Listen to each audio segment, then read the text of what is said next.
Hey everybody, it's Nate Charles back with another episode of the Rule of Law Brief. This one's deeply personal, and every word of it's true, but I think it's important. A few years ago, I started my own law firm, Charles International Law. 2 years into that experiment, my marriage fell apart, and it was my fault. During the depths of the COVID crisis, I took the only job that was available to me at the time. It was an assignment in Alaska for about a year. I was isolated, I was lonely, and in that loneliness, I made a terrible mistake. I had an affair. When I came home, I confessed my infidelity to my wife, thinking that honesty might be the first step towards repair. Instead, it detonated everything. She retaliated with false allegations, serious ones, designed to destroy my credibility, gain leverage in the divorce, and control the narrative. And for a while, it worked. Courts eventually saw through it, but by then, much of the damage had already been done. It would be easy for me to sit here and tell you that this story is one of victimhood. But the truth is, the whole thing started with me. I was the one that broke the trust that held our family together. Now, what I didn't realize at the time, though, was the way that I survived it all, the way that I eventually rebuilt, was itself a reflection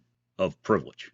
When my ex-wife filed for divorce, she used those allegations to have me removed from our home. And in hindsight, it's pretty clear why. In American family law, there's a perverse incentive that often ties physical control of the marital home to control over the children. And that control becomes the biggest point of leverage in any custody battle. So when she forced me out, it wasn't just about punishing me, it was a strategic move to strengthen her position. And unfortunately, she's not done grinding that axe, and maybe won't be for some time. But here's the thing, even in that moment, even after being thrown out of my own home, I still had the resources that most people don't. My parents have never been wealthy, but they're stable, they're educated, and they're generous. They opened up their doors to me when I had nowhere else to go. They gave me a place to live, a place to visit with my children, and a place to start over. My family also had other kinds of capital, the kind that doesn't show up on a balance sheet. They are trained in the law, in child development, in social work. They knew how to document what was happening, how to respond, how to push back against the false allegation. And those things matter a lot. They make all the difference in who survives a divorce like mine and who doesn't. Over time, those same supports became the scaffolding for rebuilding my life. My parents had enough space in their home for me, and later for my new wife and me, to set up small offices,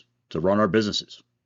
They gave us room to work, to serve our clients, and to dream again. None of that came from luck. It came from generations of education and stability, from the kind of intergenerational advantages that accumulate quietly but powerfully. My family has never been rich, but the simple fact that I had parents with education, a home, and the ability to support me through a crisis, that's privilege. And even in my personal life, privilege showed up again. In the aftermath of my divorce, I reached out to old classmates from the Naval Academy, partly for professional support, but partly because I was lonely and broken. And one of those classmates had been going through her own reverses. Our correspondence turned into friendship, and that friendship turned into love. We're married now. And even this second act of my life, this extraordinary gift of being able to love again, is something that grew out of privilege. Because the very networks that carried me through disaster were built on opportunities not everyone gets. A service academy education, a professional degree, a stable family, a second chance. When we talk about privilege in this country, a lot of people get defensive. They think it means they're supposed to feel guilty about something, but that's not how I see it. I don't think privilege should make you feel guilty, but it should make you grateful, and it should make you thoughtful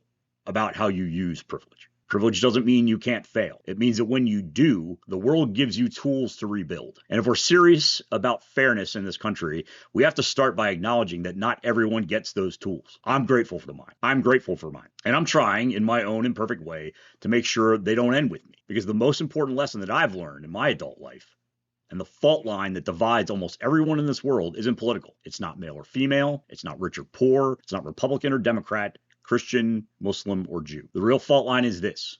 When you have an advantage, when you're the one holding privilege, what do you do with it? Do you use it to lift up the people around you, or do you use it to enrich yourself? Because everyone listening to this and everyone around them at some point will hold a privilege over someone else. The question is, do you build or do you take? The fault line in America isn't right or left. It's giver or taker. Which one are you?